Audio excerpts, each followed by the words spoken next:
సూర్యాపేట జిల్లాలో సైబర్ నేరాలు, ఆన్లైన్ మోసాలపై గ్రామీణ ప్రాంతాల్లో పోలీస్ శాఖ ఆధ్వర్యంలో అవగాహన కార్యక్రమం చేపట్టారు. జిల్లా ఎస్పీ నరసింహ మాట్లాడుతూ బ్యాంకు ఖాతా, ఏటీఎం కార్డు వివరాలు, ఓటీపీ వివరాలు ఇతరులకు చెప్పొద్దన్నారు. ఇతరులు ఆశ చూపే వాటికి ఆకర్షితులు కావద్దన్నారు. ఆన్లైన్ మోసానికి గురైనట్లు భావిస్తే వెంటనే 1930 టోల్ ఫ్రీ నంబర్ లేదా 100కి డయల్ చేసి సమాచారం ఇవ్వాలని తెలిపారు.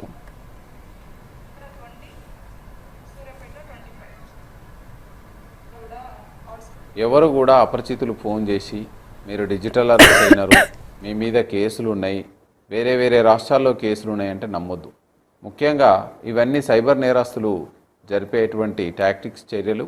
ఎవరైనా మీకు ఆ విధంగా ఫోన్ చేస్తే ఫస్ట్ స్పందించకపోవడం బెటర్. మీరు ఇమీడియట్లీ దాన్ని బ్లాక్ చేసుకోవడం, 1930కి కాల్ చేసుకోవడం లేదా పోలీస్ స్టేషన్కి అప్రోచ్ కావడం ఇమీడియట్లీ చేయాలి.